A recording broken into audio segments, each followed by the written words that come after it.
পৃথিবীতে 4 জন নবীর উপরে আসমানি কিতাব সরাসরি আল্লাহ 4টে মহাগ্রন্থ দিয়েছিলেন। আর একটা দাউদকে, আর আল্লাহ তাকে একটা মুজেজা দিয়েছিলেন, সুরের মুজেজা। অতএব যার সুর নাই ও কাউকে খালি কেউ কেউ করবো আর খালি সুরের বিরুদ্ধে ওয়াজ করে। কি কথা কর না কেন? কিছু আছে কাউয়া, আমি নাম দিয়েছি কাউয়া। এই কাউয়ের গোষ্ঠী খালি সুরের বিরুদ্ধে ওয়াজ করে। সুর দিছে কে? এই উম্মতের সর্বশ্রেষ্ঠ সুরের ব্যক্তি ছিলেন হযরতে উবাই ইবনে কাব। এত সুন্দর কারি বাসিতের নাম শুনেছেন? মিশরি কারি বাসিত, এত সুন্দর লাহান কারি বাসিতের। কিসের কারি বাসিত? কোটি কোটি কারি বাসিতকে যদি এক পাল্লায় দেওয়া হয়, নবীর সাহাবী কারিউল কুজাত হযরত উবাই ইবনে কাবের মতো হবে না। তিনি যখন কোরআন তেলাওয়াত করতেন, আল্লাহ নবী নিজেও মুগ্ধ হয়ে তার তেলাওয়াত শুনত। এত লাহান ছিল। শায়ের রাসূল হাসান বিন সাবিত এত সুন্দর লাহান আল্লাহ তারে দিয়েছিলেন। মসজিদে নববীতে নবী খুশি হয়ে আলাদা মিম্বার তৈরি করে দিলেন। ওই মিম্বরে দাঁড়ায় দাঁড়ায় শায়ের রাসূল হযরত হাসান বিন সাবিত রাদিয়াল্লাহু আনহু গাইতেন, ইন্নাকা উলিদতা মুবাররান, ইন্নাকা উলিদতা মুবাররান মিন কুল্লি আইব কান্নাকা খুলিকতা কামা তাশা وَدَمَّ الْإِلَهُ اسم النبي باسمه إذا قال في الخمس المؤذن نشهد وشق له ليذله فذو العرش محمود ওয়াহাদা মুহাম্মদ। একবার জোরে বলা যাবে কি ইয়া রাসূলুল্লাহ? শায়ের রাসূল আমার নবীর শান গাইতেন সন্ধ্যা সন্ধ্যে। শায়ের রাসূল কাওয়া কণ্ঠের বিরুদ্ধে ওয়াজ করে। কাওয়া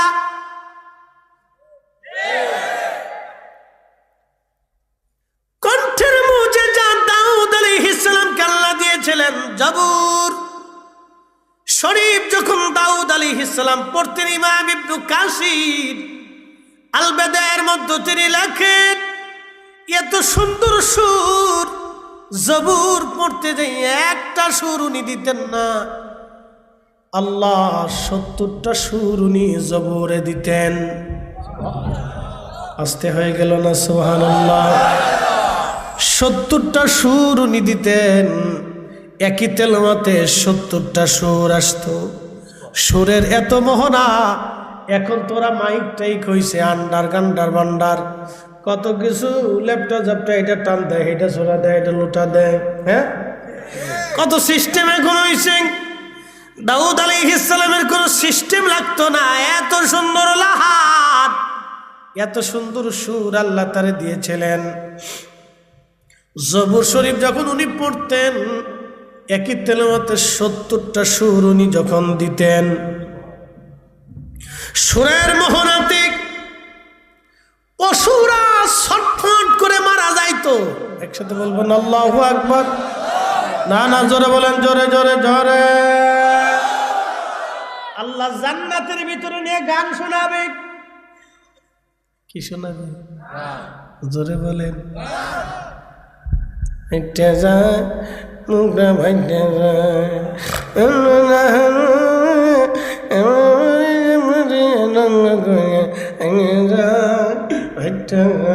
এটা শোনাইব না?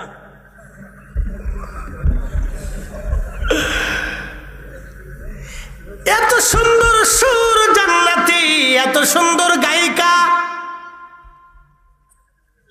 পুরুষে জান্নাতে গান গাবে না, হুর এত সুন্দর হুর জান্নাতে গান গাবে রে। যারা পৃথিবীতে একটু থুতু নিক্ষেপ করলে তামাম পৃথিবী থুতুর সুঘ্রাণে সুঘ্রাণময় হয়ে যাইত। ওই হুর জান্নাতে গান শোনাবে স্বামীরে, এত সুন্দর কণ্ঠ হবে। হুরেরা জান্নাতে গান শোনাবে, গান গান গান। আমার দিন কি এমনে যাবে বইয়া প্রাণ মুর্শিদ, আমার দিন কি এমনে যাবে বইয়া। আমি দিন ভিখারি পারের তরি ফালাইছি হারাইয়া প্রাণ মুর্শিদ, আমার দিন কি এমনে যাবে বইয়া। পার ঘাটাতে তুমি পারের নাইয়া প্রাণ মুর্শিদ, আমার দিন কি এমনে যাবে বইয়া। ভালো লাগেনি? মুর্শিদ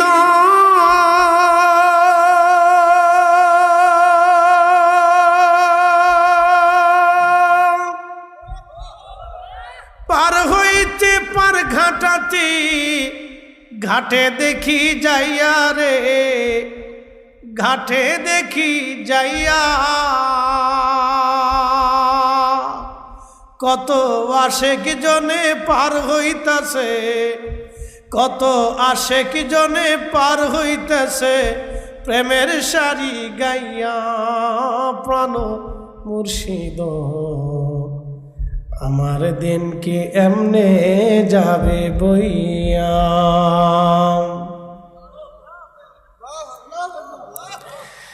সামান্য সুরে আপনাদের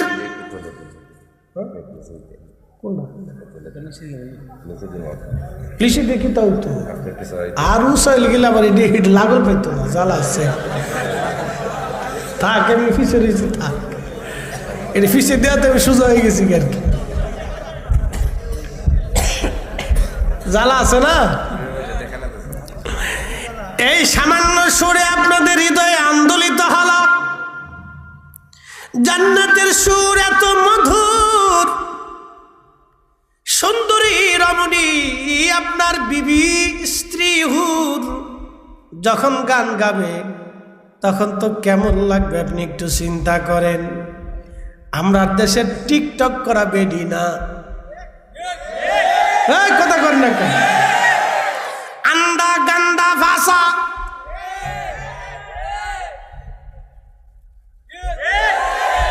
তোরা হাসুস কে কথা খারাপ কইছি, আন্দা গান্দা ভাষা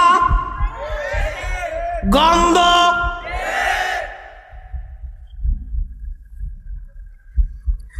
এইবারে জান্নাতে গান গাবে না।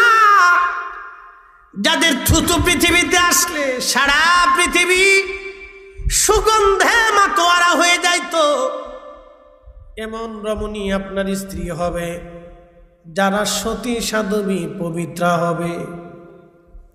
পৃথিবীর কোন চোখ কোনোদিন দেখে নাই, হৃদয় কোনোদিন অনুধাবন করে না, এত সুন্দর হবে তারা। দাউদ আলাইহিস সালাম জান্নাতের ভিতরে, দাউদ নবী জবুর শরীফ পড়তেন, সুরের মোহনায় পশুরা মারা যাইতে এত কণ্ঠ ছিল আল্লাহ। কিয়ামতের ময়দানে দুনিয়াতে যত কারি হবে সব কারীরা কিয়ামতের ময়দানে উবাই ইবনে কাব রাদিয়াল্লাহু আনহুর পিছনে দাঁড়াইয়া হাসরের ময়দান কায়েম হবে। দুনিয়াতে যত ন্যায় বিচারক, পৃথিবীতে যারা ন্যায় বিচার করছে, ন্যায় বিচার যারা করছে, কিয়ামতের ময়দানে হযরত ওমরের পিছনে তাদের জায়গা হয়ে যাবে। আর যারা ন্যায় বিচার করে নাই চোখ মাইরে দিয়ে বিচার করছে।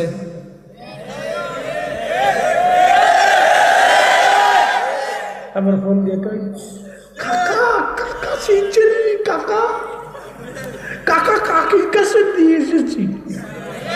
ওরে শয়তান, কি কথা কন না কে?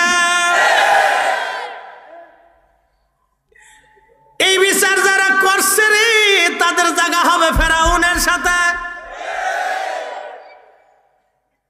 ও ফেরাউন কাকুর সাথে তার জায়গা হবে। দুনিয়াতে যারা ন্যায় বিচার করছে তাদের জায়গা হবে হযরত ওমর রাদিয়াল্লাহু আনহুর সাথে। দুনিয়ার সব আশিক রাসূলদের জায়গা হবে হযরত বেলাল রাদিয়াল্লাহু আনহুর সাথে।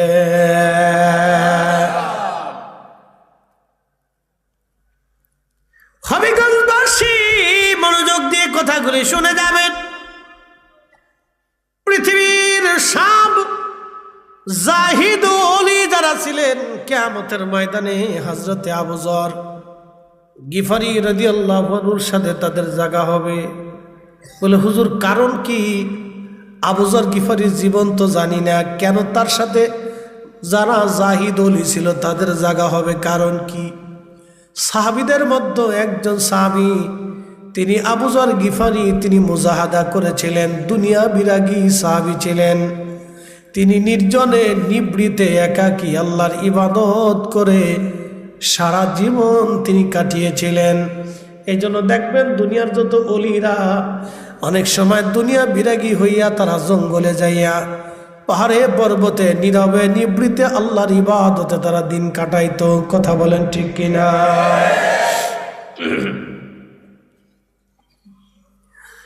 খুবই মনোযোগ দেন। আবু যর গিফারি রাসূলের একজন সাহাবী রাসূল, তিনি নীরবে একা একা থাকতেন।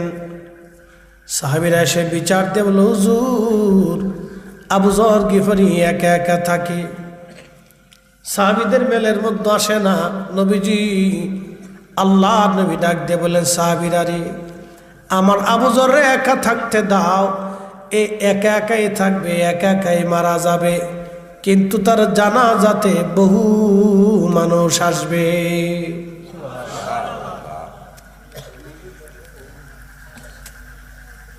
আল্লাহর নবীর ইন্তেকালের পরে সাহাবী রাসূল চলে গেলেন নীরবে মরুভূমির মধ্যে একটা মরুদ্যানের ভিতরে তিনি কাটান।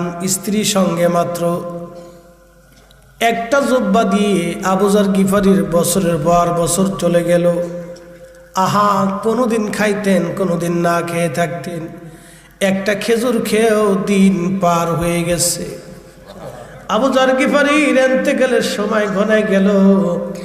তার স্ত্রী বসে বসে কাঁদে আর বলে, স্বামী রে আপনার খেদমত আমি জীবনে বহু বছর নীরবে এই মরুদ্যানে মরুভূমির ভিতরে কাটাইলাম। স্বামী গো, আজ আপনি অসুস্থ, মারা যাবেন, আল্লাহর দিদারে চলে যাবেন। স্বামী আমার, আপনি চলে যাওয়ার পরে আপনার কে দাফন করবে, কে কাফন করবে? কাফনের কাপড়ই বা কোথায় আমি পাবো? আমি মহিলা মানুষ, কি করে আপনার কবর খনন করব? কি করে আপনার জানাজা দিব এই মরুভূমির ভিতরে?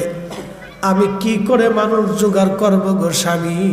কি আমি করব? আপনি কিছুই বলে গেলেন না।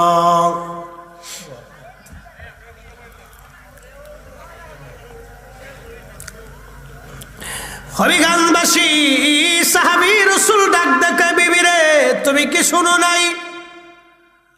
আমার রাসূল বলেছে আমি থাকবো একা, মারা যাব একা, কিন্তু আমার জানাজাতে বহু মানুষ আসবে। বিবিরে পৃথিবী উল্টে যাবে, আমার রাসূলের কথা কখনো মিথ্যে হবে না। নারা একসাথে বলেন আল্লাহু আকবার। তারা সাহাবীরা এইভাবে রাসূলকে বিশ্বাস করতেন। নবীর উপরে কি ওয়া সাদাকা রাসূলুহুন নবিউল কারীম, নবী সত্য বলেছেন, কোন মিথ্যা বলেন নাই।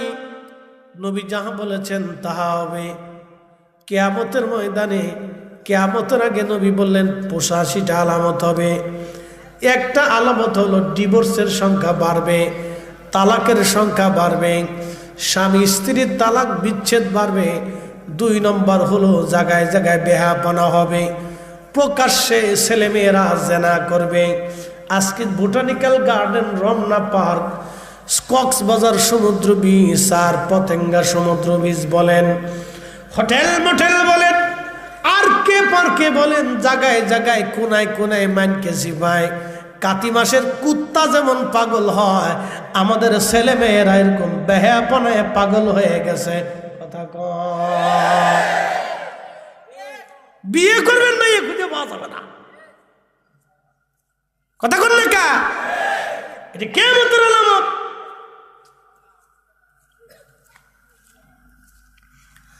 প্রকাশ্যে যুবক যুবতীরা জেনা করবে।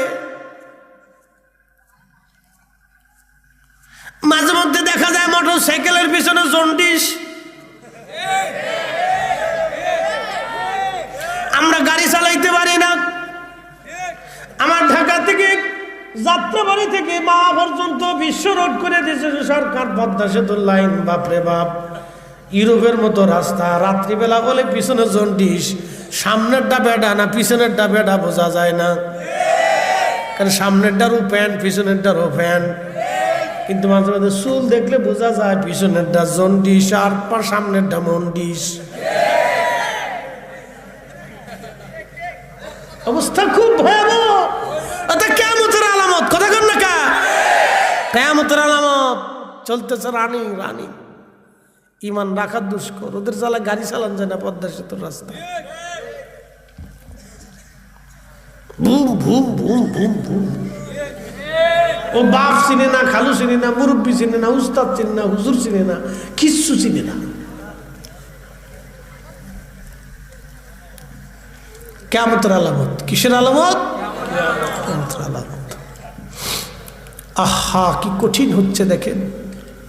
ওই মহিলার পেট থেকে যা বেরোবে, ও আসি কিছু, ও পেটের থেকে যা বেরোবে ও তো আন্দা গান্দা ফাঁসা। 2 নম্বর প্রোডাক্ট। প্রোডাক্ট কিন্তু 1 নম্বর না, মাল 2 নম্বর।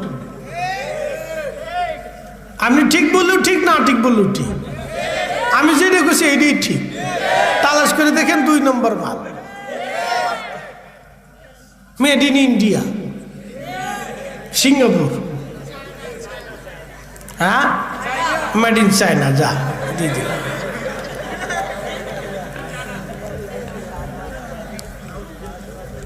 ওয়ান টাইম ফরার সাথেই শেষ। ওটা আর খুঁজে পাওয়া যাবে না। কিয়ামতের আলামত। যেটা বলেন কিসের আলামত? কিয়ামতের আলামত। আমার রাসূলের কথা মিথ্যা হবে? কথা বলেন, মিথ্যা হবে? সব কয়টাই সত্য, ঠিক কিনা? জীবনে মিথ্যা বলেন নাই, যাহা বলেছেন সত্য বলেছেন। হবিগঞ্জবাসী মনোযোগ দিয়ে শুনিয়া যান। আহা, নবী সাহাবী ডাক দেখে, বিবি রে তুমি কি শোনো নাই? রাসূল বলেছেন, আল্লাহর নবী বলেছেন, আমি একা একা থাকবো, নীরবে নিবৃতে থাকবো। আমি মারা যাবে একা, কিন্তু আমার জানাজায় বহু মানুষ আসবে। বিবি রে, আমার রাসূলের কথা মিথ্যা হবে না। তুমি টিলার উপরে যায় দেখো কোনো কাফেলা আমার দিকে আসেনি আজ। যদি আসে তাহলে বুঝবা আমার সময় শেষ। স্ত্রী দৌড়ায় চলে যে টিলার উপরে তাকায় দেখলেন বহু দূরে একটা কাফেলা ধেয়ে ধেয়ে আসে। স্ত্রী ডাকতে বলেন, স্বামী কথা তো ঠিক, দূর থেকে একটা কাফেলা মনে হয় আসে, দূর থেকে মনে হয় একটা কাফেলা আসতেছে, দূর থেকে মনে হয় একটা কাফেলা আসতেছে, দূর থেকে মনে হয় একটা কাফেলা আসে। স্ত্রী ডাকতে বলতেছে, স্বামী মনে হয় কাফেলা দেখা যায়। বলে, বিবি রে তাহলে শুনে রাখো আমার সময় শেষ, আর সময় আমার পাওয়া যাবে না। আবু যর গিফারি রাদিয়াল্লাহু আনহু ইন্তেকাল করলেন। আহা, ওই কাফেলার যিনি সাইয়্যিদ ছিলেন, প্রধান, তার নাম হযরত আব্দুল্লাহ ইবনে মাসউদ রাদিয়াল্লাহু আনহু। নবীর সমস্ত মুফতি সাহাবীদের মধ্যে শ্রেষ্ঠ মুফতি সাহাবী ছিলেন আব্দুল্লাহ ইবনে মাসউদ, যিনি ফতোয়া দিলে আর কোন সাহাবী ফতোয়া দিতেন না। এত বড় মুফতি ছিলেন। আল্লাহর নবীর পরে সবচেয়ে বড় মুফতি ছিলেন, গ্র্যান্ড মুফতি। গ্র্যান্ড মুফতি ছিলেন আব্দুল্লাহ ইবনে মাসউদ, কিন্তু প্রথম জীবনে ছাগল চড়াইতেন। একসাথে বলবেন আল্লাহু আকবার। প্রথম জীবনে কি চড়াইতেন? ছাগল। ইমাম মাহদিও ছাগল চড়াবে বলতেছি। হযরত আব্দুল্লাহ ইবনে মাসউদ ছাগল চড়াইতেন প্রথম জীবনে। তো ছাগলের পাল নিয়ে তিনি পাল চড়াচ্ছেন মরুভূমিতে। আবু বকর সিদ্দিক রাদিয়াল্লাহু আনহু এবং আমার নবীজি দুইজন মরুভূমির ভিতর দিয়ে হেঁটে হেঁটে ক্লান্ত, পানি তৃষ্ণা লেগে গেল। নবীজি বলেন, আবু বকর, পানি যদি একটু হতো ভালোই হতো। বলে, হুজুর, এখন তো ধুধু মরুভূমি, এখন কোথায় পানি পাবে ইয়া রাসূলুল্লাহ? বলে, দেখো তো কোনো ছাগলের রাখাল দেখা যায় কিনা, কারণ ছাগল বা উট দুম্বা হলে দুধ দহন করে দুধ খেয়ে অন্তত তৃষ্ণা নিবারণ করতে পারবো। আব্দুল্লাহ ইবনে মাসউদ তখন ছাগল চড়াচ্ছিলেন। দেখলেন দূর থেকে দেখা যায় একটা ছাগলের পাল। আল্লাহর নবী এবং আবু বকর দুইজন পায়ে হেঁটে হেঁটে হেঁটে হেঁটে আসলেন। আসার পরে দেখতেছে একটা বালক ছাগল চড়ায়। ডাক দিলেন, বালক, তোমার নাম কি? বলে, আমার নাম আব্দুল্লাহ। আল্লাহর নবী নামটা শুনে খুশি হয়ে গেলেন। আব্দুল্লাহ, তুমি ছেলে মানুষ, আমার একটু দুধ দিবা? তোমার ছাগল থেকে দুধ দহন করে একটু দুধ দাও, আমি তৃষ্ণার্ত, পানি খাওয়া লাগবে। আব্দুল্লাহ ইবনে মাসউদ ডাক দেয়া বলতেছেন, আপনি কে? আপনাকে চিনি না, তবে আমি আপনাকে দুধ দেব না, কারণ ছাগলের মালিক আমি না, আমি রাখাল মাত্র। মালিকের অনুমতি ছাড়া আমি দুধ দিতে পারবো না। একবার জোরে বলা যাবে কি মারহাবা? তেলের গাড়ি তেলে চলি,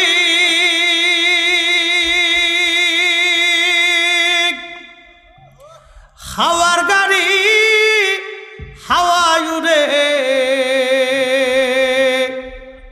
বিনা তেলে চালাই গাড়ি নবী সুলাইমান। আমরা সেই মুসলমান, আমরা সেই মুসলমান। মসজিদের জুতা ভালো জোড়া পালেও চুরি করি,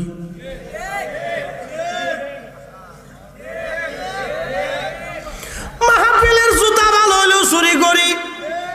তাবারকে এক টুপলার জায়গা 3 টুপলায় ঢুকাই ইন্দে ঢুকে দেখে ইন্দে ঢুকে দেখে দেয়।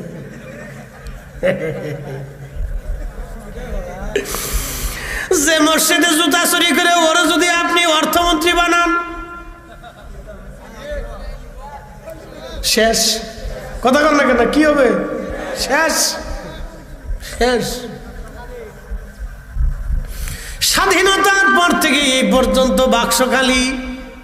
কি কথা কন না কেন? যেই লঙ্কায় যায় সেই রাবণ হয়ে যায়। ঠিক আসতে করলেন কে? জোরে বলেন।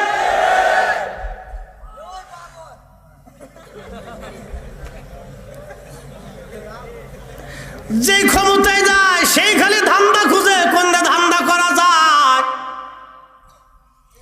কিন্তু শুনে যান, সেই দিন সাহাবী রাসূল তখনও সাহাবী না, কেবলমাত্র বালক, ডাক দিয়ে বলতেছে, আমার নবীরে তখনও চিনে না। আপনি কে? চিনি না, কিন্তু শোনেন, ছাগলের মালিক আমি না, ছাগলের মালিক আর একজন, আমি রাখাল। আমি মালিকের অনুমতি ছাড়া ছাগলের দুধ আপনাকে দেব না।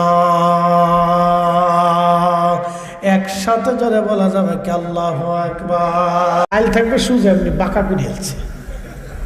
তাই বললাম, কাকা আইল এরকম বাঁকা হইলো কে? ওইরকমই ছিল। আমি বললাম যে কাকা ছোটকাল থেকে তো সুজাই দেখছি, আজকে হঠাৎ বাঁকা হয়ে গেল কেন? আব্বা থাকতে দেখছি সুজা, তা আব্বা মারা গেছে আমি ক্লাস 3-তে থাকতি, তখনই তো আব্বার সাথে আসতাম, আমি তো তখন সুজা দেখছি, তো বাঁকা হইল কে? না বাঁকাই ছিল, বাঁকাই এটা আমি পাই। কাকারে যদি আপনি পান তো বাঁচাই দিলেন, আর যদি না পান কিয়ামতের ময়দানে জমি কিন্তু আমাকে বুঝাই দেওয়া লাগবে। পরের তারিখ যায় দেখলাম সোজা হয়ে গেছে। তার মানে ভালো লোকটা বুঝতে পারছে না ভুল হয়েছে, কথা ঠিক কিনা?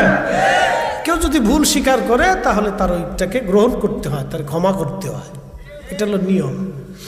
তো ভুল স্বীকার করছে, চিন্তা করছে না হুজুরের লাগে পারাপারি করে লাভ নেই, এতে জাগা মতো ধরব। আমাকে কয় সমন ধান খাবেন এই এক হাত থেকে?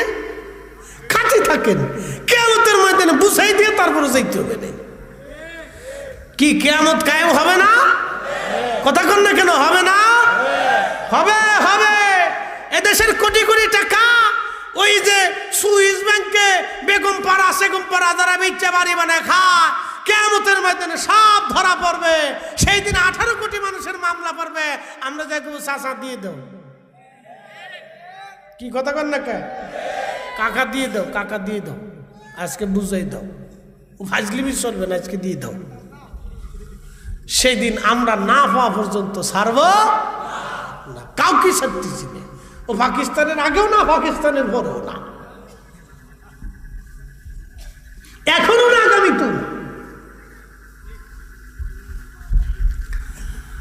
প্রিয় উপস্থিতি, খুব মনোযোগ দিয়ে হযরতে আবু যর গিফারী রাদিয়াল্লাহু হযরত আব্দুল্লাহ ইবনে মাসউদ ডাক দেখায়, আমি দুধ দেব না। নবীজি বললেন, আব্দুল্লাহ রে, খুবই সুন্দর কথা, মালিকের অনুমতি ছাড়া তুমি দুধ দেবা না, এটা তো সুন্দর কথা। তাহলে একটা কাজ করো, যে ছাগলের দুধ দেয় ওই ছাগলের দুধ দহন করার দরকার নাই। যে ছাগলের বাচ্চা হয় নাই, এখনো দুধ হয় নাই, উলানি হয় নাই, ওই ছাগলটা আনো, আমি দুধ দোয়াই নেই।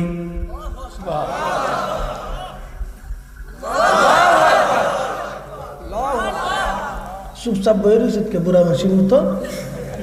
ওদের এই বয়সে জোরে সুবহানাল্লাহ কও, আরো জোরে। খাওয়ার আসেনি আপনার দেশের নজদিরে কম, তুমি তো রসুল তোমার মতো, তুমি পাড়ার দুধ দুয়া যা। কি কথা কর না? তুই যদি ফারুস তো পাড়ার দুধ দুয়া, তুই ফারুস নি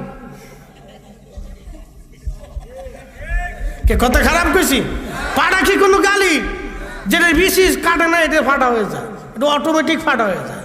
আগার কাশি দেগার পাড়া তোলালো, তবু পাড়ার ভব খাসলাত না গেল।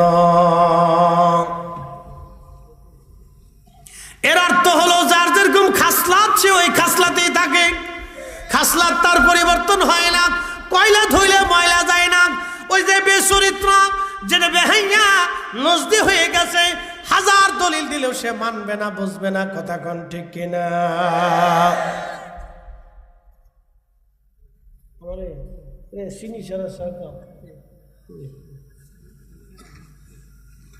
দাম বাড়ার পরে তো আমি যা চিনি খাবো না, যা খাইলাম না, কি হয়েছে তাতে? চিনি ছাড়া চা খাই ভালোই লাগে, আর চিনি দেখাইলে মজা লাগে না। ডায়াবেটিস নেই, আজকে টেস্ট করে এসেছি হবিগঞ্জতে, 5.5 না 6, তেমন ডায়াবেটিস নেই। হাসে যাওয়ার আগে মাপছি, তাও 5 পয়েন্ট। আমার ওই ডাক্তার, ইসলাম ডাক্তার, একদিন মাপছে 16 পয়েন্ট। আপনার তো ডায়াবেটিস, ধুর, গত বছর মাপছে 16 পয়েন্ট। আপনার তো ডায়াবেটিস, ডায়াবেটিস গেছে গা। শুনে যাবেন ভালো করে, আল্লাহ নবী নাকতে বলতেছে, আব্দুল্লাহ, যে ছাগলের দুধ হয় না ওই ছাগলটা তুমি আমার কাছে আনো, আমি নিজে দুধ দহন করে নিব। আব্দুল্লাহ ইবনে মাসউদ বলতে যায়, কয় কি? দুধ হয় না, কেমনে দুধ দোহান করবে? বাচ্চাই হয় নাই ছাগলের কাজ, ছাগলের ওলা নিয়ে আসে নাই, কেমনে দুধ হবে? বলে আব্দুল্লাহ রে, তুমি ছাগলটা আনো। আবু বকরকে বলেন, আবু বকর একটা পেয়ালা নিয়ে আসো। হযরত আবু বকর খোলসালা একটা পাথর নিয়ে আসলেন। যে পাথরের মধ্যে খোলস আছে, পাথর নিয়ে এসে এটা সুন্দর করে মুছে ধুলাবালি ফালাইয়া পরিষ্কার করে হযরত আব্দুল্লাহ ছাগলের নিচে ধরলেন। আব্দুল্লাহ ইবনে মাসউদ চিন্তা করলেন, ছাগল তো দিব, বেশি বয়সালা দেওয়া যাবে না, একবারে ছোট যেটা ছাও এটা ধরে নিয়ে আইছে, আইনা আল্লাহ নবীর সামনে দিছে। দেওয়ার পরে আল্লাহ রসুল বরকতের হাত যখন উলানে হাত মারছে, তখনই উলান ছেড়ে দিছে। আহার জোরে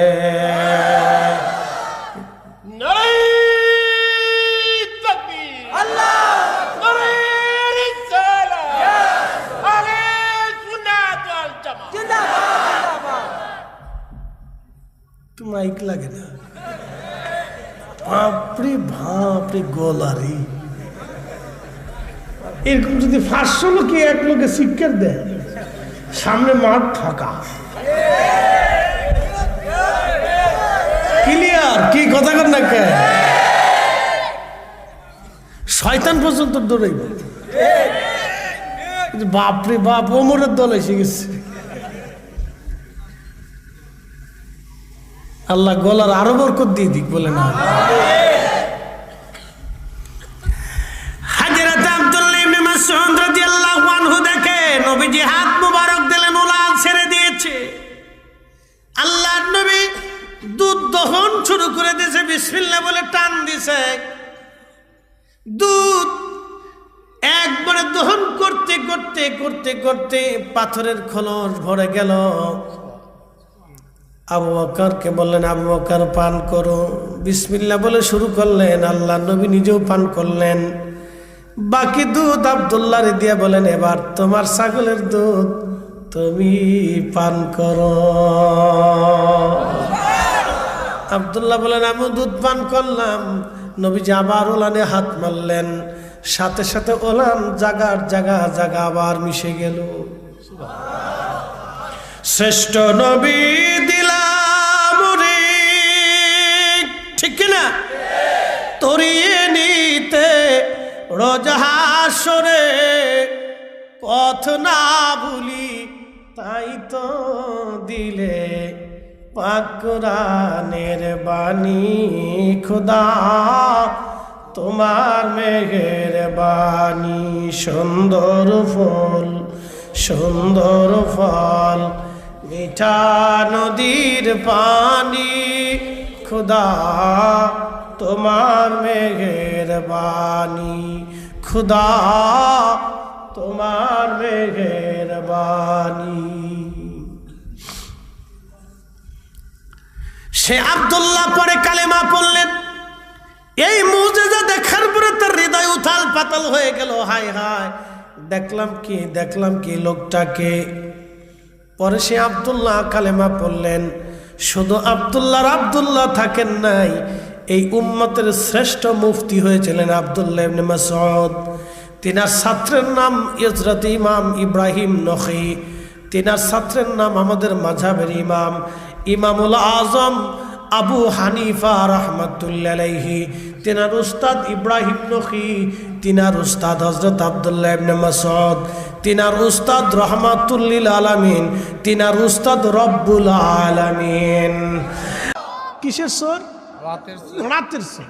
আচ্ছা, ঘটনা ঘটে বাইতুল মালে, আর সংবাদ হয় মদিনার রাসূলের দরবারে। একসাথে বলবেন আল্লাহু আকবার। আল্লাহু আকবার। রাতের সর কি বলছে?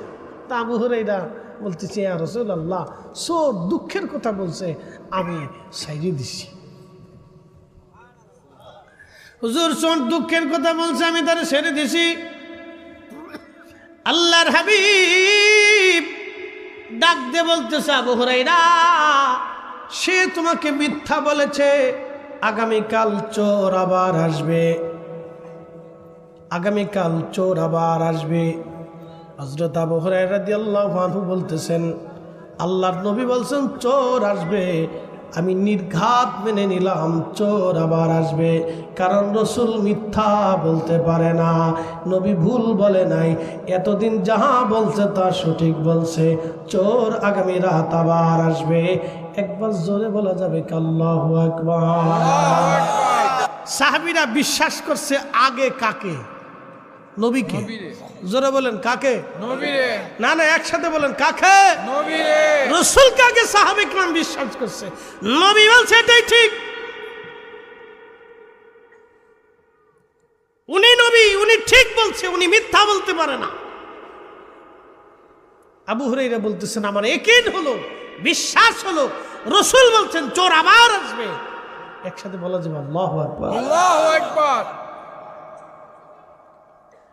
চোর আবার আসবে। পরের দিন রাত্রিবেলা আবু হুরায়রা বসে আছে, দেখে ঠিক চোর আবার আসছে, চোর আবার আসছে। আবু হুরায়রা পিছন দিক থেকে জাপটে ধরছে, চোর আজকে তোকে ছাড়া যাবে না, আবার আসছিস। চোর ধরার পরে চোর বলতেছে আবু হুরায়রা রে, আমার সাইরে দাও, আমার বাচ্চা কাচ্চারা না খেয়ে রুইছে, কান্দে, আমার বাচ্চা কাচ্চারা না খেয়ে রুইছে, সাইরে দাও, আবার বাইরো না, নবীর কাছে নিও না। আবু হুরায়রার আবার মায়া লাগছে, আয় হায় যা ছেড়ে দিলাম, আর কিন্তু আসবি না, চলে গেছে। সালাতু খায়রুম মিনান নাওম। আজান পড়ল ফজরের, নামাজে গেলেন আবু হুরায়রা রাদিয়াল্লাহু আনহু, নামাজ শেষ করলেন। নবীজি পিছন ফিরাইয়া সাহাবীদের দিকে ঘুরে মুস্কি হাসি দিয়ে বললেন, আবু হুরায়রা আজকে রাতের চোর আবার কি বলছে? সুবহানাল্লাহ। জোরে জোরে না করলে বুঝবো কিপটি, আপনি একসাথে বলেন সুবহানাল্লাহ। জানেনি? কথা কন না কেন? জানেনি? জোরে বলেন জানেনি? জানি, এটা বুখারীর হাদিস।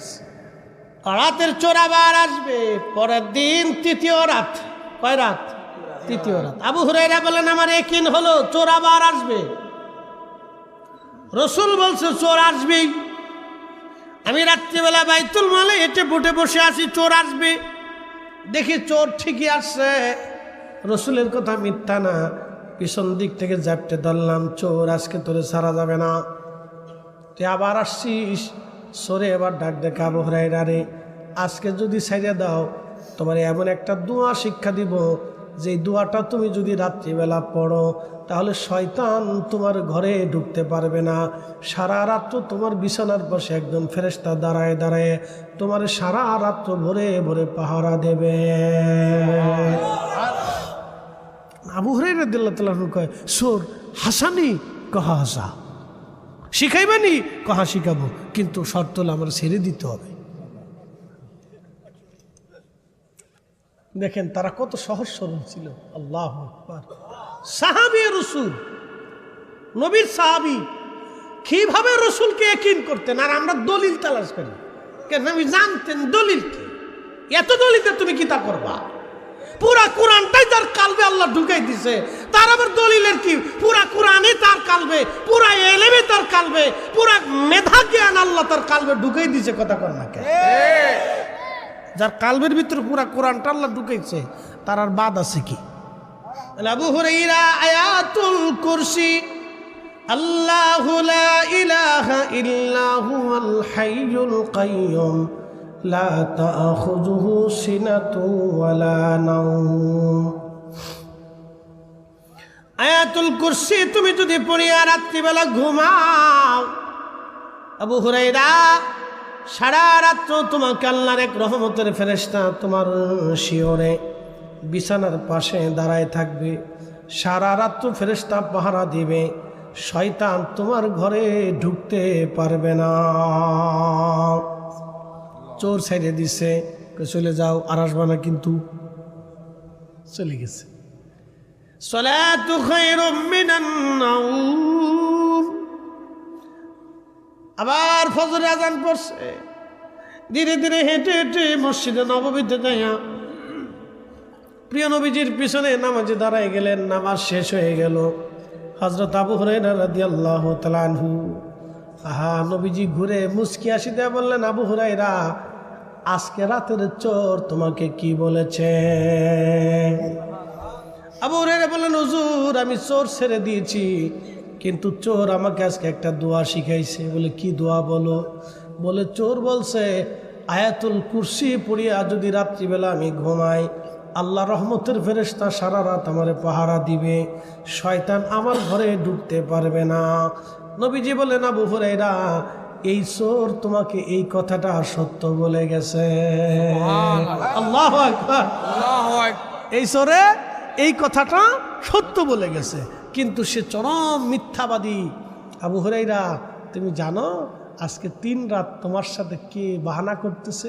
বলে আল্লাহু ওয়া রাসূলুহু আলাম, আল্লাহ জানে, নবী জানে। ঠিক। সুবহান। একসাথে জোরে বলেন, জোরে জোরে জোরে, সুবহানাল্লাহ। কিপটিমি করেন না। আল্লাহু ওয়া রাসূলুহু আলাম, আল্লাহ জানে, নবী জানে। এই জন্য আমরা সুন্নিরা কই আল্লাহ জানে, নবী জানে। এখন কারো কাছে আল্লাহ জানে, নবী জানে না, কিন্তু 1.5 লক্ষ সাহাবী বলছে আল্লাহ জানে, নবী জানে। আমরাও বিশ্বাস করি আল্লাহ জানে, নবী জানে। কি কথা কর না? যদি বেদাতি হয় তো সাহাবীদের সাথেই হবে, যদি জাহান্নামে যাই তাহলে উনাদের কথার উপরেই চলে যাব, হাসতে হাসতে চলে যাব, অসুবিধা নাই, কোনো দুঃখ নেই আমাদের। কি কথা কর না? কেন কোনো দুঃখ আছে? কোনো দুঃখ নাই। আপনারা যদি রাসূলের শান কমাইয়া জান্নাতে যাইতে পারেন তো চলে যান, অসুবিধা নেই, ও তো আমাদের কোনো দুঃখ নাই। কি কথা কর না? কেন আপনারা জান্নাতে চলে যান, অসুবিধা নেই, আমাদের কোনো দুঃখ নাই ভাই, যান কে।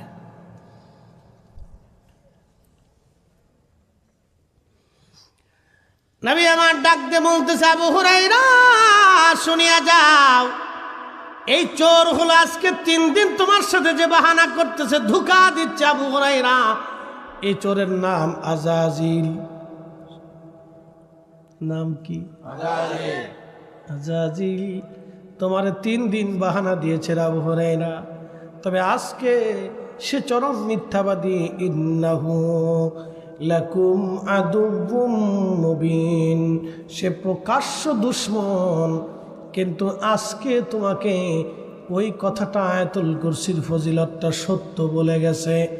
আয়াতুল কুরসি কেউ যদি পড়িয়া রাত্রিবেলা ঘুমায়, সারা রাত্র ফেরেশতা তাকে পাহারা দিবে, শয়তান ঢুকতে পারবে না। সাহাবীরা এইভাবে আল্লাহ রসুলকে বিশ্বাস করত,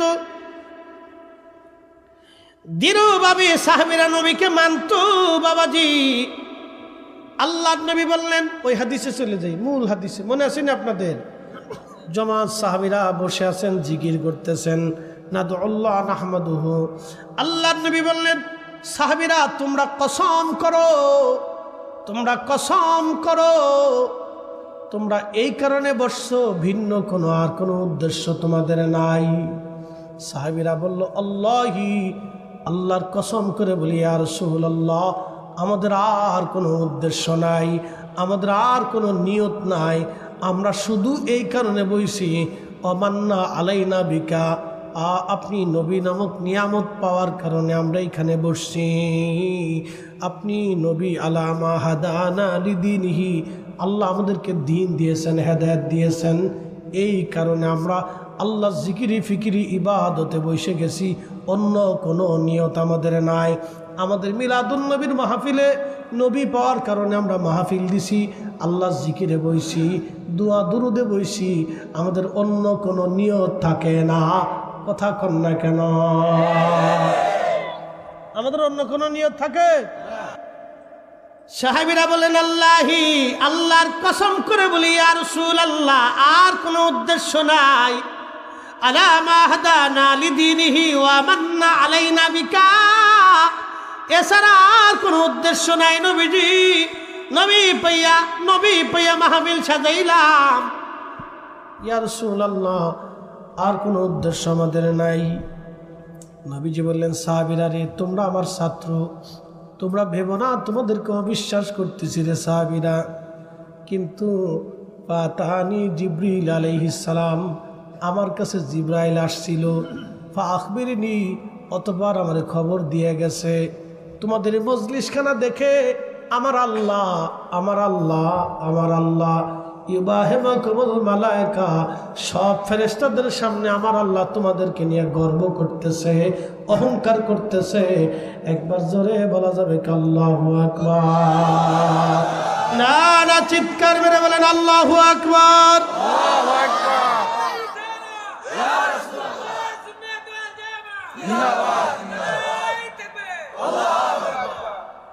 শ্রেষ্ঠ নবী দিলাম রে তরিয়ে নিতে রোজাহাসরে, পথ না ভুলি তাই তো দিলেন।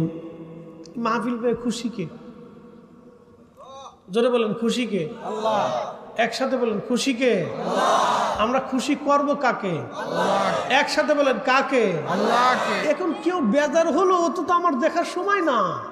কি কথা কর না কেন? ঠিক। বেজার হোক। আল্লাহ পাইতে হলে ছেলেরে বেজার করতে হয়, আল্লাহ পাইতে হলে বিবি বেজার করতে হয়, আল্লাহ পাইতে হলে মা বাবা বেজার হলেও কিছু করার নাই। আল্লাহ পাইতে হলে আল্লাহর ক্ষেত্রে যদি পিতামাতা বেজার হয় তো ওখানে আল্লাহ মানা, পিতামাতা মানা যাবে না।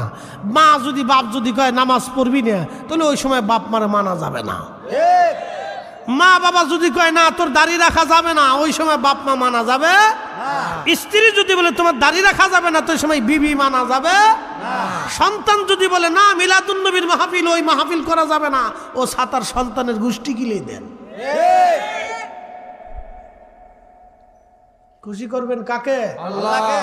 সাহাবীরা কাকে খুশি করার জন্য বসছে? আল্লাহকে। নবীজি বলতেছেন ফাখবিরিনি, জিবরাইল খবর দিয়ে গেছে তোমাদের এই মজলিস খানা দেখে আল্লাহ এত খুশি, ইউবাহিমুকুমুল মালায়েকা, সব ফেরেশতাদের সামনে আল্লাহ রাব্বুল আলামিন তোমাদেরকে নিয়ে গর্ব করতেছে।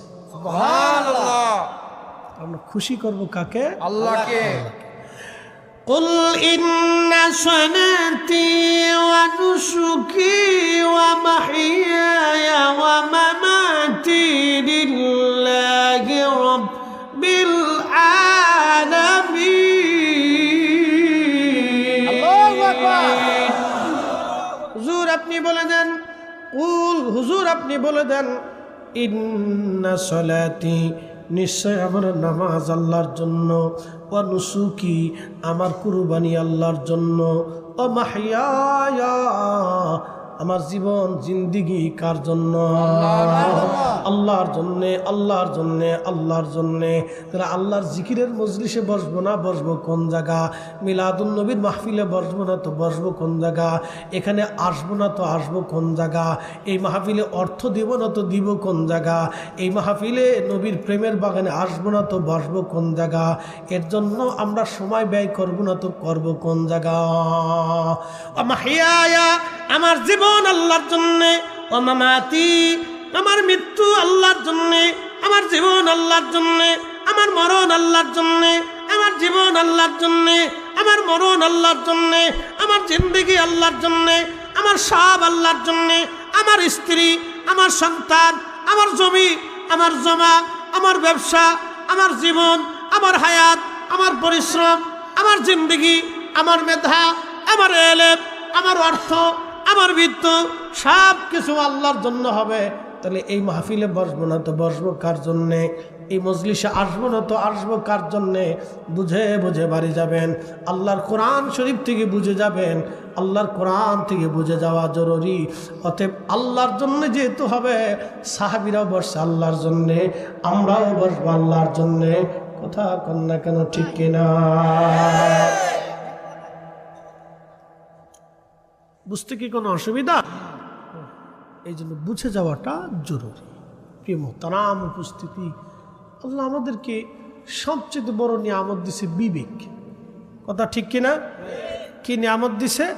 বিবেক। বিবেকের উপরে কোনো আদালত নেই, বিবেকের উপরে কোনো আদালত নাই। আল্লাহ এটা আমাদেরকে দিছে, যেটা গরু, ছাগল, হাঁস, মুরগি, ভেড়া, বকরি এগুলির দেয় নেই, আল্লাহ আমাদেরকে দিছে। ভালো মন্দ যাচাই বাছাই আমরা করতে পারি, ভালো মন্দ যাচাই বাছাই আমরা করতে পারি। ওতে ভালো মন্দ যাচাই বাছাই করাটা আমাদের কাজ। প্রিয় ভাই আমার, দিন শেষে আমরা কিন্তু সবাই মাটির নিচেই চলে যাব। আমাদের ঘরটা কিন্তু এখানেই হবে, কথা ঠিক কিনা? অ্যাটেনশন, আমার দিকে তাকাবেন। এখন আমি আপনাদেরকে একটু কবর আর হাসরের দিকে নিয়ে যাই, একটু বুঝাই। আপনার মৃত্যু হলো, আমার মরণ হয়ে গেল। মরণ হয়ে যাওয়ার পরে 24 ঘন্টা মানুষের টাইম, 24 ঘন্টা পরে পায়খানার রাস্তা দিয়ে একটা পোকা আসে। 24 ঘন্টা কিন্তু মানুষের শরীর ফাটে না, পচে না। মূলত 24 ঘন্টা পরে পায়খানার রাস্তা দিয়ে একটা পোকা এসে সারা শরীর ছড়াইয়া একটা গন্ধ, বিশ্রী পচা গন্ধ বের হতে থাকে। তখন সবাই বলে তাড়াতাড়ি কবরে দিয়ে দাও, গন্ধ ছড়িয়ে গেছে, পচা গন্ধ আসতেছে। ছেলে বলেন, মেয়ে বলেন, প্রাণের স্ত্রী বলেন, সবাই ঘর থেকে নামাই দিবে। আপনাকে ঘর থেকে নামাইয়া গোসল আসল করাইয়া কাফনে পড়াইয়া খাটিয়া করে নিয়ে কবরে নিয়ে যাবে। আহা, কত দ্রুত গতিতে কবরে আপনাকে নামানো যাবে। সবাই চিন্তায় পেরেশান। স্ত্রী কাঁদবে, স্বামী যদি থাকতো, আমার দুনিয়ার কোনো চিন্তা ছিল না, ছেলে মেয়ে আমি এখন কি করব। বিবির চিন্তা, হায় আমি এখন করব কি। ছেলে কাঁদবে, আব্বা যদি থাকতো, পরীক্ষার ফি আছে, আমার সামনে কত কাজ, বিদেশ যাত্রা। আব্বা থাকলে চিন্তা করা লাগতো না, এখন করব কি।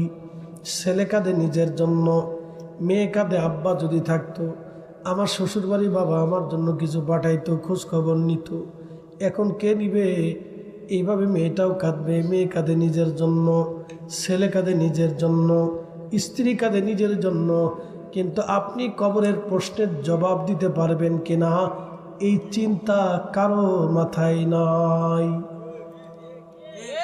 জীবনের চরম বাস্তবতা থেকে বললাম, এই চিন্তাটা কারো মাথাতে নাই। এই জন্য আল্লাহর হাবিবের নিয়ম ছিল, কোন সাহাবী ইন্তেকালের আগ পরে খাটিয়ার মধ্যে রাখিয়া নবীজি তার স্বজনদেরকে ডাক দিয়ে বলতেন, বলো সে কোথায় কোথায় দেনা আছে বলো, ঋণ আছে বলো। বলতো, হুজুর অমুক অমুক অমুক অমুক ঋণ পাবে। নবীজি তাদেরকে ডাকতেন, বলো তোমরা কি ক্ষমা করছো। কেউ ক্ষমা করত, কেউ ক্ষমা করতো না। নবী ধনী ধনী সাহাবীদেরকে ডাকতেন, সাহাবীরা তোমরা কিছু কিছু দিয়ে আমার এই সাহাবী ঋণ মওকুফ করায় দাও। আমি ঋণ দিয়ে আমার কোনো সাহাবীর কবরে নামাবো না, কারণ হকুল্লাহ, আল্লাহর হক আল্লাহ মাফ করে দিতে পারে, কিন্তু হকুল ইবাদ, বান্দার হক আল্লাহ মাফ করে না, বান্দা মাফ না করা পর্যন্ত। এই জন্য দুনিয়ার থেকে ঋণ ঋণ ঋণ মওকুফ করে নবীজি কবরে পাঠাইতেন। আহা, কবর বড় কঠিন জায়গা। নবীজি বললেন, সাহাবীরা রে, ওই কবরে নামাই দিয়ে সবাই চলে আসবে, কিন্তু তোমরা আইসো না, ওই কবরের পাশে দাঁড়ায় থাকো। ইস্তাগফিরু লিআখিকুম, ইস্তাগফিরু লিআখিকুম, তোমরা তোমার ভাইয়ের জন্য ইস্তেগফার করো, কেননা কিছু সময় পরেই তার কবরে মন কান্নে কেঁদে আসবে। মার রাব্বুকা ওয়া মা দীনুকা মা কুনতা তাকুলু ফি হাক্কি হাযার রাজুল। 3টা প্রশ্ন শুরু হয়ে যাবে। এই 3টা প্রশ্নের জবাব যদি সহজ হয়, সেই জন্য তোমার ভাইয়ের কবরের পাশে দাঁড়াইয়া তোমরা কোরআন শরীফ থেকে তেলাওয়াত করে, কিছু দোয়া তালিম তরবিয়ত করে, তোমরা জিকির ফিকির করে, তসবিহ করে তোমার ভাইয়ের জন্য ইস্তেগফার করতে থাকো। কত সময় পর্যন্ত দাঁড়াইবা? সাহাবীরা রে, একটা উট জবাই দেওয়ার পরে, ওই উটটা কুরবানি করার পরে, ওই উটের গোশত বানাইয়া, ওই উটের গোশত বানাইয়া বন্টন করিয়া, যে সময়ের দরকার হয়, একটা উট জবাই করার পরে বন্টন করিয়া, গোশত বানাইয়া বন্টন করা, যে সময়ের দরকার হয়, ওই রকম সময়টা তোমার ভাইয়ের কবরের পাশে অন্তত দাঁড়াও। দাঁড়াইয়া তোমার ভাইয়ের জন্য ইস্তেগফার করতে থাকো, ক্ষমা চাইতে থাকো, কেননা তার আখিরাতের প্রথম যাত্রা, প্রথম রাত আসবে, প্রথম সময় তার। এই প্রথমের 3টা প্রশ্নের জবাব যদি না দিতে পারেন সাহাবী, বাকি মঞ্জিলগুলি বড় কঠিন, বাকি মঞ্জিলগুলি বড় কঠিন, বড় কঠিন, বাকি মঞ্জিল বড় কঠিন। বাকি মঞ্জিল বড় কঠিন, বাকি মঞ্জিল বড় কঠিন। কবরের আযাব যদি আমরা দেখিতাম, কবরের আযাব যদি আমরা দেখিতাম, ঘরবাড়ি সারিয়ারে পাগল হইতাম, ঘরবাড়ি সারিয়ারে পাগল হইতাম। বন্ধু রাত বেশি নেব না, হবিগঞ্জবাসী সময় আমার একেবারে সংক্ষিপ্ত, লম্বা কথা পারবো না, বাগান বুঝে যান। কবরটা বড় কঠিন হয়ে গেল। আল্লাহ নবী বললেন, আমার উম্মত হাসরের ময়দানে যখন বান্দা উঠবে, হাসরের মাঠে 3 জায়গা মা সন্তান ভুলে যাবে, সন্তান মাকে ভুলে যাবে, বাবা সন্তান ভুলে যাবে, সন্তান বাবাকে ভুলে যাবে, ভাই ভাইকে ভুলে যাবে, স্বামী স্ত্রীকে বলবে, স্ত্রী স্বামী ভুলে যাবে। সাহাবীরা বলল, হুজুর কোন 3 জায়গা বলেন ইয়া রাসূলুল্লাহ, হাসরের মাঠের কোন 3 জায়গা? নবীজি বললেন, সাহাবীরা রে, যখন মিজানের পাল্লা চলবে, কার ওজন, গুনাহের ওজন বাড়বে না নেকির ওজন বাড়বে, এই মিজান পাল্লার পাশে এসে সবাই সবার কথা ভুলে যাবে। মিজানের পাল্লার দিকে সবাই ফেল ফেল করে তাকাই থাকবে। সবাই একই চিন্তা, হায় আফসোস, আমার গুনাহের পাল্লা ওজন হয় কিনা, আমার গুনাহের পাল্লা ওজন হয় কিনা। সবাই খুবই চিন্তিত পেরেশান। বাবা ছেলে মেয়ের কথা সব ভুলে যাবে, কিচ্ছু মনে থাকবে না। ওই সময় একই চিন্তা, আজকে কি মিজানে আমার গুনাহের পাল্লা ভারী হয়ে যায়। এই জায়গায় সবাই চিন্তায় পেরেশান হয়ে যাবে। আল্লাহ নবী বলেন, উম্মত সবাই যখন ভুলে যাবে, তখন আমি নবী তোমাকে ভুলব না। একবার জোরে বলা যাবে আল্লাহু আকবার। না না, চিৎকার মেরে বলেন না ইয়া রাসূলুল্লাহ। আহা, এই জন্য কাজী নজরুল লিখেছিলেন, আমি যদি আরব হতাম, মদিনারি পথ, সেই পথ দিয়ে হেঁটে যাইতেন নূর নবী হযরত, নূর নবী হযরত। বন্ধু খুব মনোযোগ দিয়ে আল্লাহ নবী ডাক দিয়ে বলছে, উম্মত তুমি ভুলে যাব না, আমি মিজানের পাল্লায় দাঁড়ায় থাকবো। ওই সময় আমার উম্মতের নেকের পাল্লা যখন হালকা হতে থাকবে, গুনার পাল্লা যখন ভারী হতে থাকবে, আমি নবী মিজানের পাশে দাঁড়াইয়া পবিত্র কালেমা শরীফ আমি আমার উম্মতের নেকের পাল্লার উপরে দিয়ে দিব। কালেমা শরীফ যখন নেকের পাল্লায় দিয়ে দেব, সাহাবীরা রে, সঙ্গে সঙ্গে নেকের পাল্লা ভারী হয়ে যাবে। হয় না আরো জোরে বলেন আল্লাহু আকবার। উপায় নাই রে, উপায় নাই রে, উপায় নাই, উপায় নাই রে, উপায় নাই রে, উপায় নাই, দয়াল নবীর চরণ বিনে উপায় না। কঠিন হাসরের মাঠ, সমগ্র সৃষ্টি জগৎ আল্লাহর সামনে মাথা নত করে সেজদায় পড়ে থাকবে। জিন, ফেরেশতা, মানব, পশু পাখি, আল্লাহর যত সৃষ্টি, সপ্তম আসমান, সপ্তম জমিনে যত মখলুক আছে, সব হাসরের মাঠে আল্লাহর সামনে মাথা নত করে থরথর থরথর করে কাঁপতে থাকবে। সেই দিন আল্লাহর নবী ডাক দিতেছেন, আল্লাহ আমাকে ওয়াদা করছেন একটা ওয়াদা, ওমিনাল লাইলি ফাতাহাজ্জাদ বিহি নাফিলাতাল লাক। হুজুর তাহাজ্জুদ আপনি পড়েন, তাহাজ্জুদ আপনি পড়েন ইয়া রাসূলুল্লাহ। আসা, অবশ্যই আমি আল্লাহ আপনাকে দিব। আসা, কোরআনে যত জায়গায় আসা শব্দ ব্যবহার করেছেন আল্লাহ এখানে নিশ্চয়তা দিয়েছেন।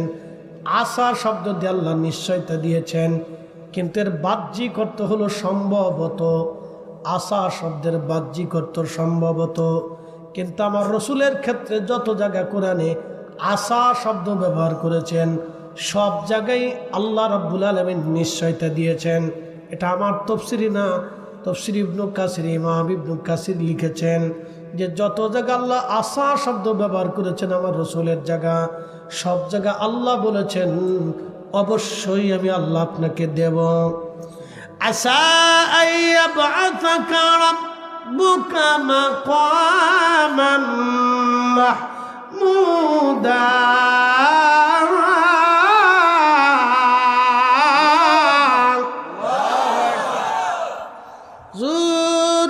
তাহাজ্জুদ যদি পড়েন অবশ্যই অবশ্যই আমি আল্লাহ আপনাকে একটা নিয়ামত দিব, মাকামে মাহমুদওয়ালা বানাবো। অর্থাৎ আল্লাহর আরশে মোল্লার ডান পাশে আল্লাহ একটা আসন বরাদ্দ করে দিবেন। ওই আসনে নবী বসা থাকবে আর তামাম মাখলুক আল্লাহর সামনে সেজদায় পড়ে থাকবে উইদাউট নবী আলাইহিস সালাতু ওয়াস সালাম। শুধু নবীরা ব্যতীত সবাই সেজদার মধ্যে পড়ে থাকবে, আর আমার নবীজি আল্লাহর আরশে মোল্লার ডানে আল্লাহর বরাদ্দকৃত আসনে নবী বসে থাকবে। একবার জোরে বলা যাবে কি মারহাবা। ত্রিভুবনের প্রিয় মুহাম্মদ, বলেন ত্রিভুবনের প্রিয় মুহাম্মদ এলো রে দুনিয়ায় রে। সাগর আকাশ বাতাস দেখবি যদি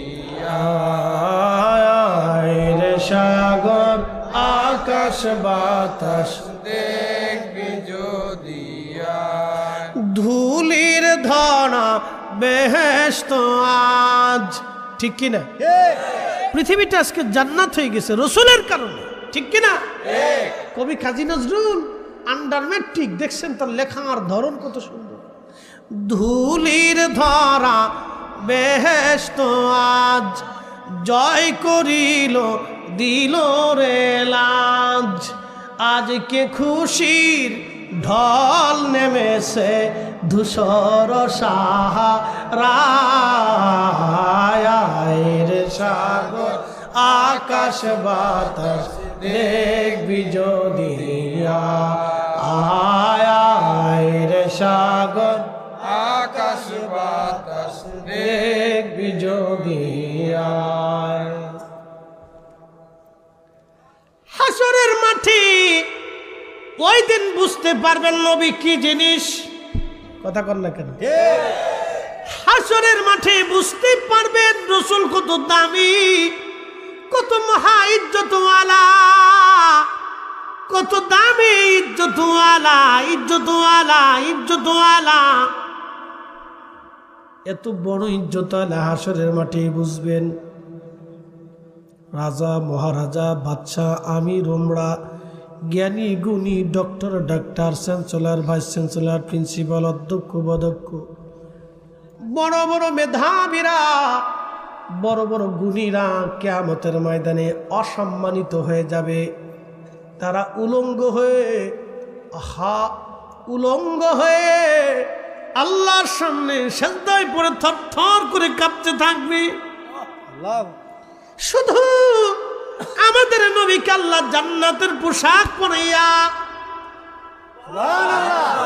জান্নাতের পোশাক পরাইয়া মহা সম্মানে আল্লাহর আরশে আল্লাহর ডান পাশে আমার নবীর জন্য আল্লাহ আসন বরাদ্দ করে দিবে। সুবহানাল্লাহ। মাকামে মাহমুদ, মাকামে মাহমুদ, মাকামে মাহমুদ। ওই নবীর শান ভালো যদি না লাগে তাহলে বুঝবেন ইমানে ঘুণ পোকা লাগছে। ওই নবীর শান যদি ভালো না লাগে বুঝবেন ইমানে ঘুণ পোকা, ঘুণ পোকা। কাঠের মধ্যে যদি ঘুণ পোকা লাগে কাঠ রন্ধনশালার খড়ি হয়ে যায়। কাঠে যদি ঘুণ পোকা লাগে ওই কাঠ দিয়ে শেষ পর্যন্ত চুলার ভিতরে আগুন জ্বালে রান্না বান্না হয়। মুসলমানের ইমানে ঘুণ পোকা যদি লাগে তাহলে জাহান্নামের খড়ি হয়ে যায়। হে জালালাবাদবাসী, আল্লাহ আল্লাহ, নবী সাহাবীরা আমার রসুল পাওয়ার কারণে তারা মাহফিল সাজাই দিয়েছে। আমরা নবী পাওয়ার কারণে মিলাদুন নবীর নামে আমরা মাহফিল সাজাই। যতদিন বেঁচে থাকবো জমিনে রসুলের সম্মান প্রচার করার জন্যে আমার নবীর মিলাদের মাহফিলের কোনো বিকল্প নাই। কথা কন না কেন, ঠিক কিনা? তাদের কোনো নিজস্ব আলো নাই। আবু বকরের জীবনে নিজস্ব কিছু নাই। নবী দিয়ে আবু বকর, আবু বকর দিয়ে নবী না, নবী দিয়ে উম্মত, উম্মত দিয়ে নবী না, কাবা দিয়ে নবী না, নবী দিয়ে কাবা, মদিনা দিয়ে নবী না, নবী দিয়ে মদিনা। কথা কন না কেন, ঠিক কিনা? আল্লাহু আকবার। ইয়া রাসূলুল্লাহ, জিন্দাবাদ জিন্দাবাদ জিন্দাবাদ জিন্দাবাদ। আবু বকর তাওরাত জবর ইনজিল এরকম লেখা, তুমি ওই নবীর প্রথম খলিফা হবা এবং প্রিয় সাথী হবা। তুমি চাদর দিয়ে জাপটে ধরে রাখছো, ব্যাখ্যা এটা। চলে যাও তাড়াতাড়ি, আর থাকবা না এখানে। আগে মক্কায় যাই, ওই নবীর বাড়ি যাবা, তার কাছে কালেমা পড়বা। হযরত আবু বকর চলে আসছে সরাসরি আল্লাহর হাবিবের খেদমতে এসে বললেন, ও মুহাম্মদ, আপনি আমার একটা মুজেজা দেখান। নবীজি ডাক দিয়ে বলতেছে, আবু বকর, সিরিয়াতে স্বপ্ন দেখেছেন আকাশের সূর্য চাঁদ আপনার কোলে আসছে, আপনি চাদর দিয়ে জাপটে ধরছেন। আবু বকর, সকালবেলা খ্রিস্টান পাদ্রী স্বপ্নের ব্যাখ্যা করে দিয়েছে, সে আপনাকে আমার কাছে আসতে বলেছে, তারপরেও কি আপনি মুজেজা দেখতে চান? সুবহানাল্লাহ। আবু বকর স্বপ্ন দেখে সিরিয়া, খবর হয় মক্কায় আমার রসুলের বরগাহে। রাডার কত বড় মজবুত! ও বাবাজি, আবু বকরের জীবন ধন্য হলো। আল্লাহ তারে কবুল করলো, আল্লাহ তারে মঞ্জুর করলো। এই জন্য যার কপাল ভালো সে রসুলের পক্ষে থাকে। এটা নসিবে দরকার, কপাল দরকার, কপাল দরকার। কথা কন না কেন? কি দরকার? কপাল দরকার। কপাল লাগে। আল্লাহ আমাদেরকে নসিবে রাখছে, এই জন্য সারা জীবন আমরা রসুলের পক্ষেই থাকবো। হাত উঁচা করে বলেন, ঠিক না বেঠি? প্রিয় হবিগঞ্জবাসী, জালালাবাদবাসী, খুব মনোযোগ দিয়ে কথাগুলি শুনে যাবে না, ছোট করে দেখার কোনো সুযোগ নাই। হাজিরিন, আমরা একটা জগতের মধ্যে ছিলাম, রুহের জগৎ। ওই জগৎ থেকে আমরা একটা জগতে আসলাম, সে জগতের নাম রেহেম। মনোযোগ দিবেন, আমাদের বয়স যখন 120 দিন, অর্থাৎ তখন রুহু মায়ের পেটে আসে নাই। 4 মাস যখন শেষ হয়, শেষ দিনে আল্লাহ বান্দার রুহে, দেহের মধ্যে রুহু ফুকায়। 120 দিনের মাথায় মানব দেহের মধ্যে রুহু আল্লাহ দিয়ে দেয় মায়ের পেটে। তখন আপনার নড়াচড়া শুরু হয়, তখন বাচ্চা নড়াচড়া করতে থাকে। যেই দিন আমার রব রুহুটা ফুকিয়ে দেয়, সেই দিন আমার নবী বললেন, জিব্রাইলকে আল্লাহ ডাক দে, বলে, জিব্রাইল, 4টে জিনিস বান্দার জন্য নিযুক্ত করে দাও, লিপিবদ্ধ করে দাও। 1 নম্বরে হায়াত, কতদিন পর্যন্ত সে দুনিয়াতে বেঁচে থাকবে, আমার বান্দার জন্য সেটা নির্ধারিত করে দাও। এই জন্য হায়াত যদি কারো শেষ হয়ে যায়, পৃথিবীর এমন কোনো শক্তি নাই তাকে বাঁচায় রাখবেন। সুম্মা জাআলা নাসলাহু মিন সুলালাতিন মিন মাইন মাহিন। আমার রব বলতেছেন, মানুষের শরীর থেকে নির্গত নির্যাস পানি থেকে আমি আল্লাহ মানব জাতির বংশ বিস্তার করলাম। মায়ের রেহেমের ভিতরে আমি আল্লাহ তারে মায়ের রেহেমে আধারে নিরাপদ স্থানে আমি আল্লাহ তাকে বড় করতে লাগলাম। কাইফা তাকফুরুনা বিল্লাহি ওয়া কুনতুম আমওয়াতা, কি করে তুমি আল্লাহকে অস্বীকার করো অথচ তুমি নির্জীব ছিলে, তুমি মৃত ছিলে, অস্তিত্বহীন ছিলে। আমি রাফাহিয়াকুম, তোমাকে অস্তিত্ব দিলাম, তোমার জীবন দিলাম। সুম্মা ইউমিতুকুম, এরপরে আমি আল্লাহ তোমার আবার মরণ দিব। আল্লাহ নবী বললেন 120 দিনের মাথায় মায়ের রুহে যখন দেহের ভিতরে, যখন পেটের ভিতরে, জেসেমের ভিতরে রুহু ফুঁকায় দেয়, তখন আল্লাহ বলেন জিব্রাইল 4টি জিনিস বান্দার জন্য লিখে দাও। 1 নাম্বার, কোন দিন পর্যন্ত কতদিন সে হায়াত পাবে, এটা আমার বান্দার জন্য লিখে দাও। 2 নাম্বার, সে কি পরিমাণে ইজ্জতওয়ালা হবে সেটাও তুমি আমি বান্দার জন্য লিখে দাও। 3 নাম্বার, আমার বান্দার জন্য লিখে দাও আমার বান্দা কি পরিমাণে রিজিক খাবে, রিজিক পাবে, কি পরিমাণে রিজিক খাবে, রিজিক পাবে, আমার বান্দার জন্য লেখো। এই জন্য আল্লাহর বিধানের বাহিরে একটা ভাতের দানাও আপনি আমি বেশি খেতে পারবো না। কথা বলেন ঠিক না বেঠে? যারা ঘুষ খায় তারা বুকা বুকা বুকা, যারা সুদ খায় তারা বুকা। ও জানে না আল্লাহর আইনের বাহিরে একটা ভাতের দানাও সে বেশি খেতে পারবে না। আল্লাহর সিদ্ধান্তের বাহিরে একটা গোশের টুকরাও বেশি সে খেতে পারবে না, একটা মাছও বেশি খেতে পারবে না, একটু তরকারির ঝোলও সে বেশি খেতে পারবে না। আল্লাহর সিদ্ধান্তের বাহিরে যারা ঘুষ খায়, সুদ খায়, অন্যায় করে, মানুষের অর্থ সম্পদ মেরে দিয়ে কোটি কোটি টাকার মালিক হতে চায়, এরা দুনিয়ার সবচেয়ে বড় বোকা, বলদ বলদ বলদ। এদের মতো বলদ আল্লাহর দুনিয়াতে নাই। এরা বুকার স্বর্গে বসবাস করে, ভাবতেছে অনেক কিছু খেয়ে যাব। না না না না, আল্লাহ ডাক দে বলে জিবরাইল, আমার বান্দা কি পরিমাণে রিজিক খাবে, নিবে, পাবে, সব তুমি লিপিবদ্ধ করে দাও।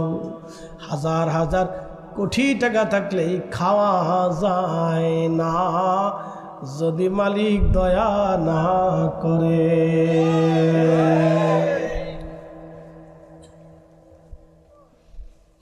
শরিয়াজান জালালাবাদবাসী হাজির, 3/4 নাম্বার, আমার বান্দা জান্নাতি নাকি জাহান্নামী তার তকদিরের মধ্যে লিখে দাও। বান্দা জান্নাতি নাকি জাহান্নামী আমার আল্লাহ লিখে দেয়। একসাথে জোরে বলা যাবে কি আল্লাহু আকবার। বান্দা জাহান্নামী নাকি জান্নাতি আল্লাহ লিখে দেয়। আল্লাহর নবী বলেন, আমার উম্মত কেউ সারা জীবন ভালো কাজ করতেছে, লাস্টে বেঈমান হয়ে কবরে চলে যায়। আবার কেউ আছে দেখা যায় লাস্টে তওবা করে আল্লাহ ওয়ালা হয়ে কবরে চলে যায়, নবীর গোলাম হয়ে কবরে চলে যায়। এরকম বহু মানুষ আছে। কি কথা বলেন ঠিক কিনা? এই কথাটা বলার উদ্দেশ্য কারণ কি, দুনিয়াতে আল্লাহর নবীর পক্ষে থাকাটাও ভাগ্য।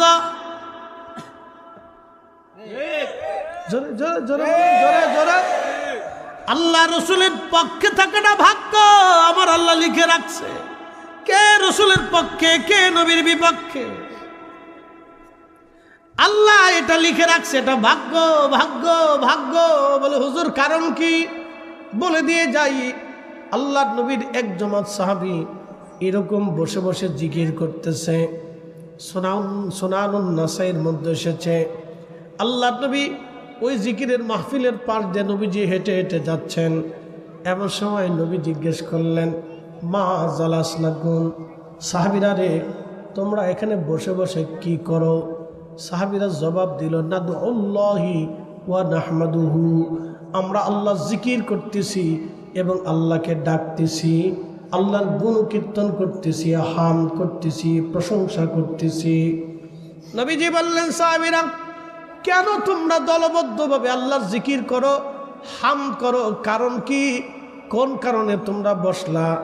সাহাবীরা জবাব দিল, ইয়া রাসূলুল্লাহ, আলা মা হাদানা লিদীনিহি, আল্লাহ আমাদেরকে দিন দিয়েছেন, হেদায়েত দিয়েছেন, এই জন্য আমরা বসে গেলাম। আল্লাহর নবী ডাক দিয়ে বললেন, সাহাবীরা আর কি কোন কারণ আছে? সাহাবীরা জবাব দিল, ইয়া রাসূলুল্লাহ, ওয়া মান্না আলাইনা বিকা, ওয়া মান্না আলাইনা বিকা,